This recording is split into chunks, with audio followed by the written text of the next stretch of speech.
the school you went to, the career you started, the business you opened, your whole life.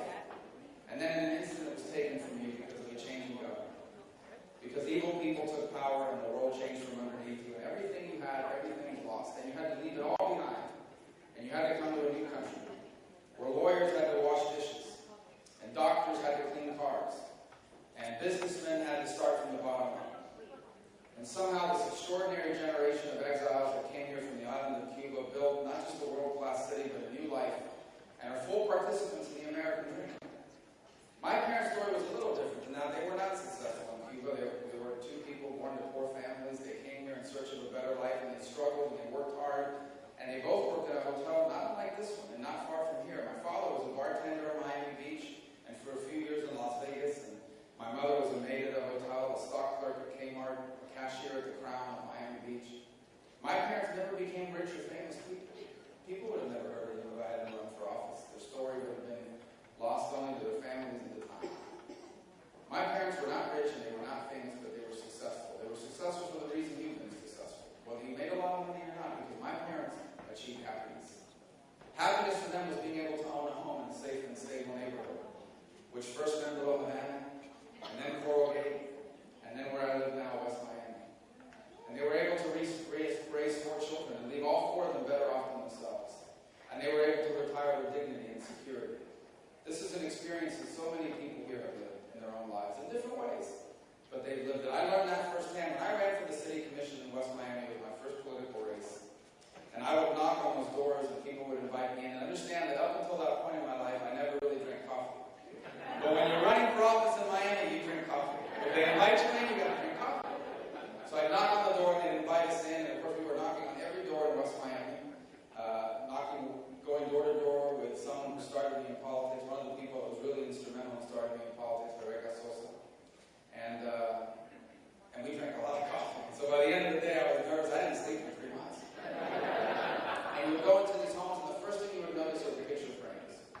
And they were the pictures for graduation frames, and they were the pictures of maybe a serviceman or woman in their uniform, and then after that was the pictures of the grandkids. And if it was at the right time of the day, the grandkids were there because the parents were still working, and so the parents were still working, so the grandparents would pick up their kids, and they were taking care of them. And you know what I learned during that time? I learned how hard that generation worked. Their whole purpose of their lives was to ensure that what happened to them never happened to their children. That all the doors that had closed for them would be possible for their kids.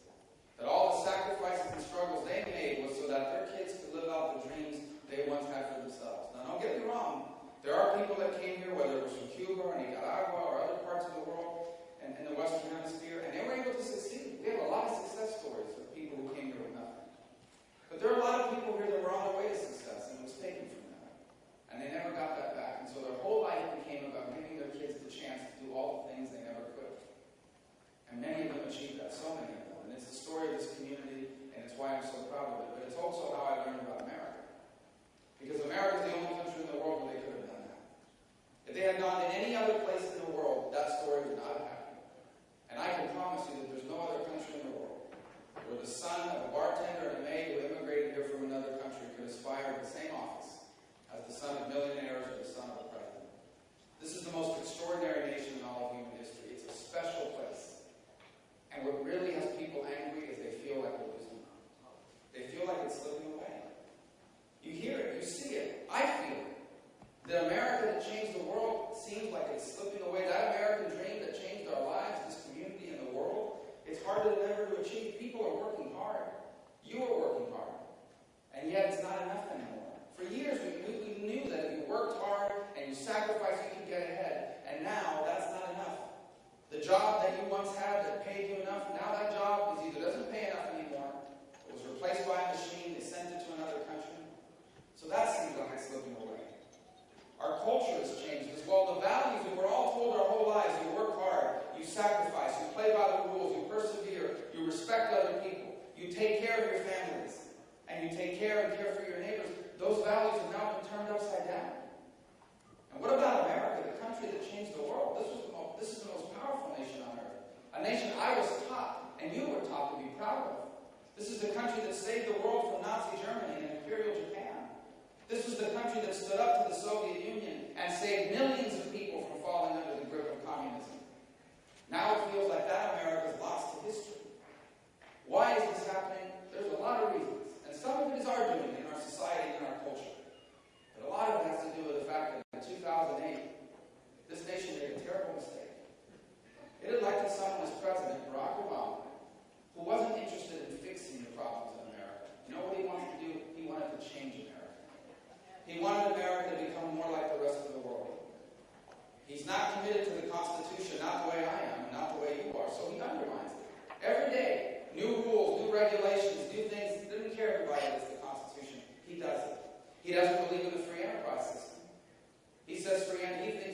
enterprise is a broken system where only a few people make all the money. Everybody else gets left behind. And if you made a lot of money, it's because you did something wrong. You must have cheated someone, your workers, your customers. And he doesn't believe that America is supposed to be the greatest and most powerful country in the world. You know what he thinks America is? An arrogant global power. And that's how you get a president that betrays our allies like Israel and cuts deals with our enemies, whether it's the Ayatollah in Iran or the Castro brothers. That's how you get a president that destroys our military, gutting our military, with defense cuts that are going to leave us with the smallest Air Force we've ever had, the smallest Navy in 100 years, the smallest Army since the end of World War II. That's how you get a president that goes around the world and on at least 10 separate occasions has apologized for America. This president is a disaster. And what he's doing to America, he still has a year left. And what he's done to this country is he is robbing us of everything that made America special. And that's why this election is so important. We have got to fix what's happening in this country. I honestly believe that 2016 is going to go down in history as a turning point in American history. And only one of two things can happen. We are either going to make the right choice, and this country is going to be better than it's ever been, or we're going to make the wrong choice, and we're not going to be able to get it back. That's why I decided to run for president.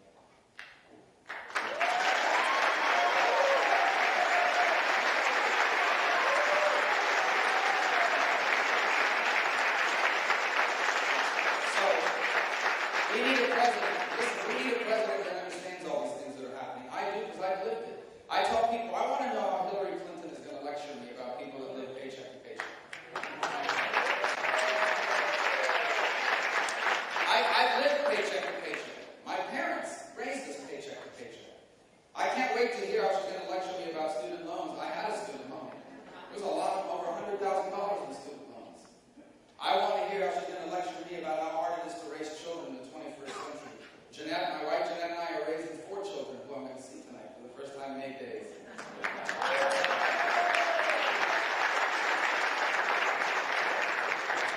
And let me tell you, it's harder than ever to instill in them the values that we teach in my home instead of the values that they're constantly trying to ram down our throat in the media, in the movies, in the music.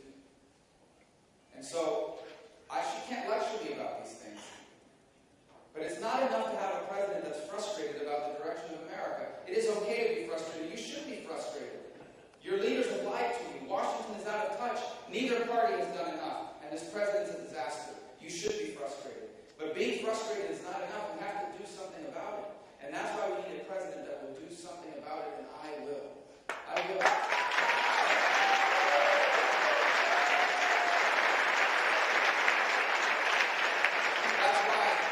That's why when I'm president, my first day in office, my first day there, I am going to get rid of every single one of Barack Obama's unconstitutional executive orders.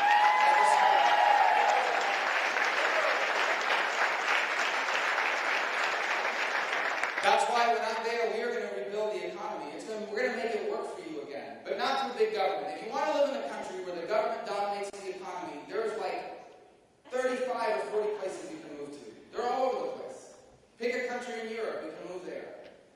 Pick virtually any country in the world. The government dominates the economy. We want to live in a country where we, the people, dominate the economy. And we're going to make it easier for you to do that. We're going to fix our tax code and get rid of these regulations, save Social Security, and balance our budget.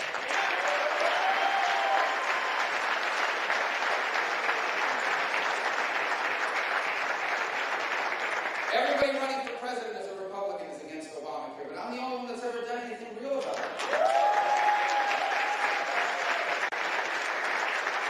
I didn't just give a long speech against Obamacare. I actually did something about it. You see, because in 2009, when they passed Obamacare, they created a bailout fund so that big insurance companies, if they lost money, you, the taxpayer, would have to bail them out. Well, in 2014, I got rid of that bailout fund, and we saved $2 billion. And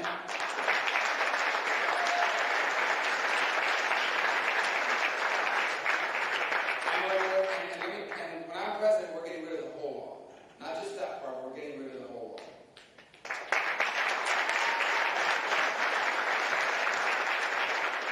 One of the issues we hear a lot about in Miami around the country is immigration. And I tell people, there's no one running for president that understands this issue better than me. My father was an immigrant, my mother was an immigrant, my grandparents are immigrants. More than half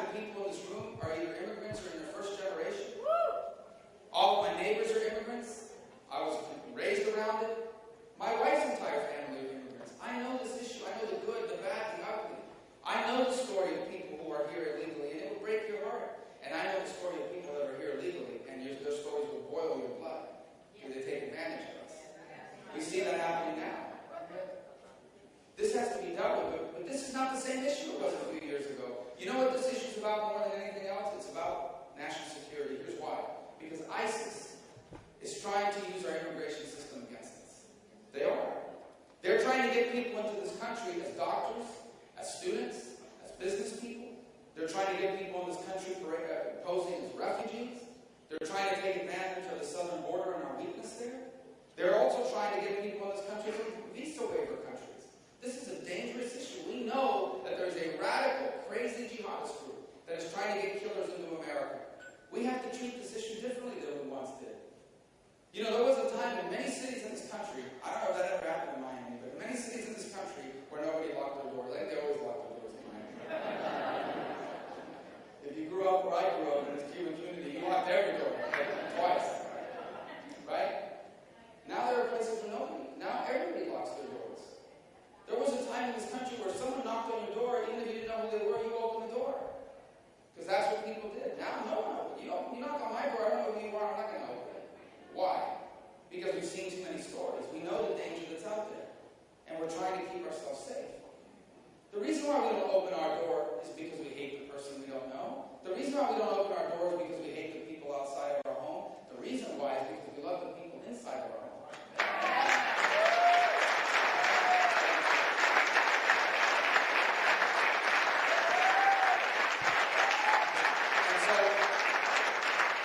Very simple. It's very simple. When I'm president, you're not getting into the United States if we don't know who you are and we don't know why you're coming. You're not coming in.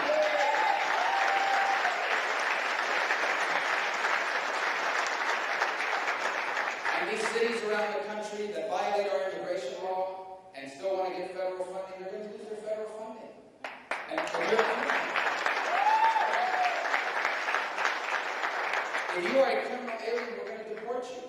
And there's not going to be what they say amnesties. There's going to be real consequences for having violated our immigration laws. And by the way, we're going to enforce our law when I'm president. We're going to have real border security. We're going to add 20,000 new border agents. We're going to finish 700 miles of walls and fencing. We're probably going to have to pay for it, though, not Mexico. But I'm just saying. We're going to add cameras and sensors to key sectors of the border. We'll have an e-verify system and an exit tracking system. None of this is anti-immigrant. We're immigrants. We're all from that. But we have an obligation to keep our people safe, and we will. Which leads me to the last point I want to talk to you about, which is the most important, national security. That's why we have a federal government.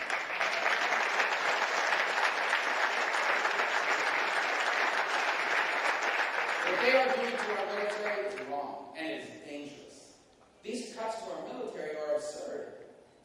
And it's hard for me to believe, but it's true. There are people running as Republicans now for president that don't just think they don't just agree with the cuts we have now, they want even deeper cuts. How can we have deeper cuts? There's a lunatic in North Korea with nuclear weapons. Vladimir Putin is aggressively testing all of Europe. The Chinese are building artificial islands trying to take over the South China Sea. Iran and Saudi Arabia are on the verge of war. Iran's going to get a nuclear weapon. And then you've got these ISIS killers. You know, it's unbelievable. Did you see the video the other day of the guy in Philadelphia? Did you see this?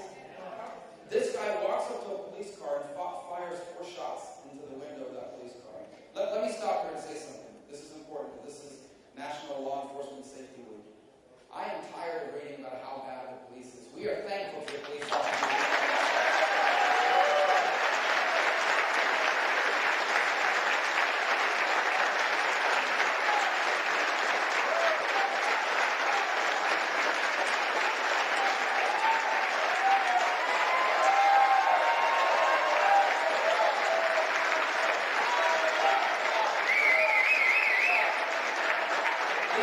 These police officers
president's not serious about a war on terror. He doesn't have a real war on terror. When I'm president, we will. And I'm going to describe to you what the war on terror is going to look like, okay? The best intelligence agency in the world is going to find the terrorists. And then the most powerful military in the world is going to destroy these terrorists.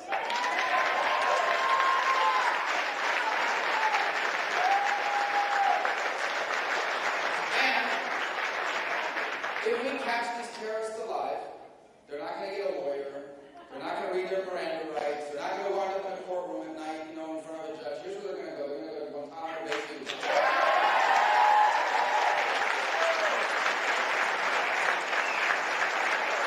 Which, by the way, let me be very clear right now. There's cameras, I want them to get this. We are keeping Guantanamo.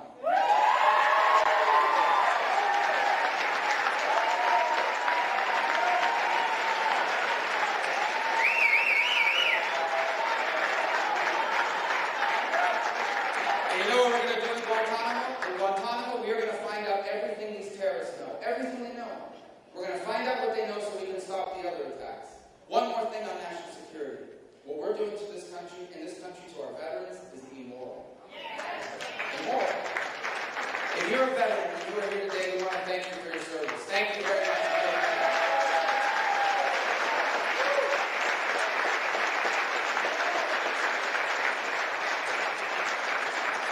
My brother was a veteran. He's very proud. He's going to be inducted this year into the Miami High Football Hall of Fame. The first Cuban quarterback. He's very proud of that. I think the last, too. But anyway, he went to the Army. He got back. And then I was born. So he went to the Army and came back. And in April of 71, I was born in May of 71. He even drove my mom to the hospital when I was born. I was born at Cedars. Now, University of America, they used to have maternity back then. And I guess they still do. I don't know. But he drove her there, and the doctors thought he was my dad. So I went anyway, so when he was in the Green Berets, in one of his trainings, he jumped out of an airplane and knocked out his front teeth. And so now he has to go to the VA to get dental work done. And he has to wait in these long lines of this bureaucracy and prove to us that you lost your teeth in the Army. He says, look, the only time I ever jumped out of a plane was in the Army. Why are our veterans having to wait so long to get care? This is unfair. This is immoral. These people took care of us. They deserve better. And I'm not telling you there aren't good people at the VA. There are good people at the VA. I know there are. Good people that care about our veterans. And then there are these people at the VA that aren't doing their jobs. You want to know what's going to happen to them when I'm president? They're going to be fired.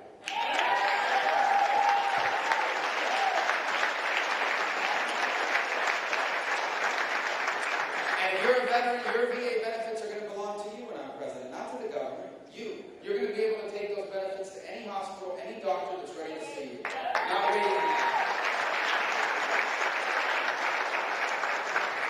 There's a lot of work to do when I'm president. A lot of work to do, but we're going to do it. We are going to do it. And we're going to do it because what's at stake here is the future of this country. Here's the hard truth. This is hard, but it's the truth. America is a great nation in decline. We're a great nation in decline. Every year for the last 7 years, America's gotten worse and weaker and less prosperous, and the things that make us special are slipping away. Here's the good news. We're not a weak country. We're not a weak people. We just have a really weak president, and we're going to change that in 2016.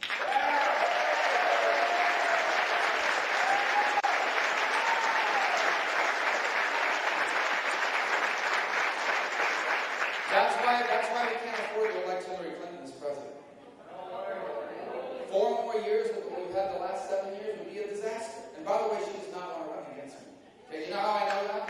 Because every day her campaign now attacks me. Her super PAC, the DNC, everybody. Attack. I love it. Because now I know that they don't want to run against me. I knew that already. She does not want to run against me. But let me tell you guys something. Please, I cannot wait to run against her.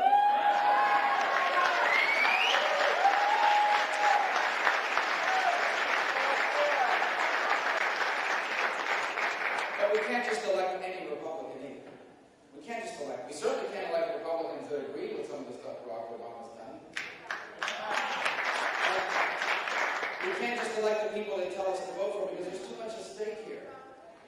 This election is not just a choice between political parties. This election is a generational choice. It's a referendum on what kind of country we are going to be in the 21st century. That's what we're deciding in this election. And that's why this election matters so much. You know, America doesn't owe me anything. I think we forget to say that sometimes. Unless you're a veteran, unless you sacrifice for this country, America doesn't owe you anything. It doesn't owe me anything. There was once a Democratic president that believed that. John F. Kennedy said, ask not what your country can do for you. Ask what you can do for your country.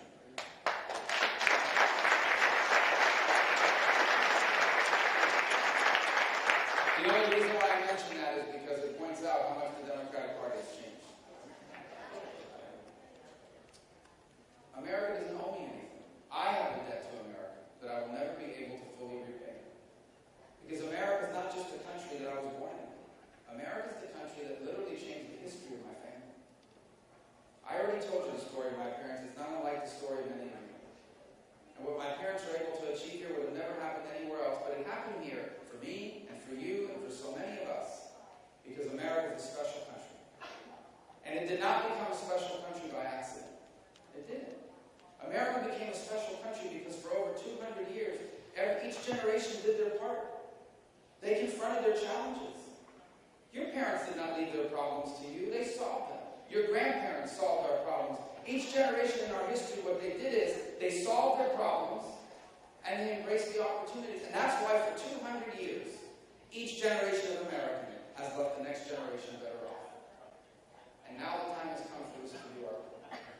Now the moment has arrived for this generation to do its part. And when I am president, we will do our part. We are not just going to save the American dream. Our goal will be to expand the American dream so that it reaches more people and changes more lives than ever before. We are going to re-embrace all the things that made America great, and we are going to apply them to the challenges of this new era. And if we do that, life in America will be better than it's ever been. Our children will be the freest and most prosperous Americans that have ever lived.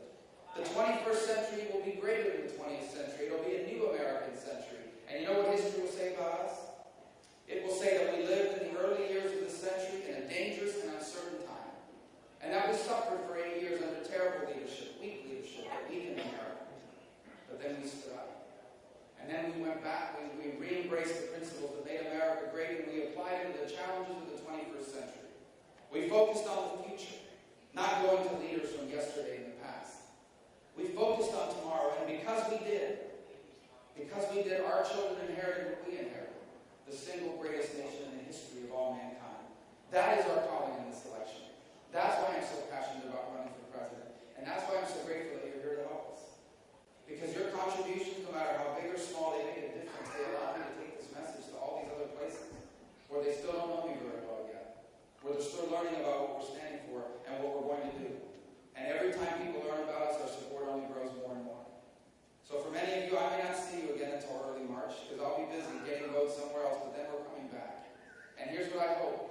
If we do a good job, then maybe on that night, on the 15th of March, in this very state and across this country, the news will be that the Republican Party chose the future over yesterday.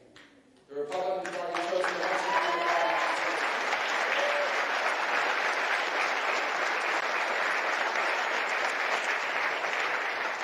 The Republican Party chose someone that wasn't just frustrated about the direction of our country, but knew exactly what to do about it. The Republican Party chose someone who can beat Hillary Clinton.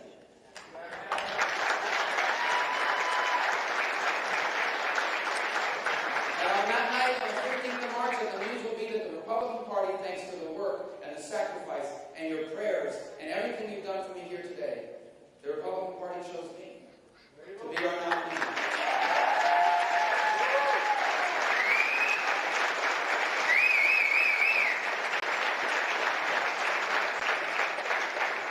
We will go to the White House, and we will change America, and we'll change it for the better, and away from the sports that Barack Obama has taken us. And there will be tailor-made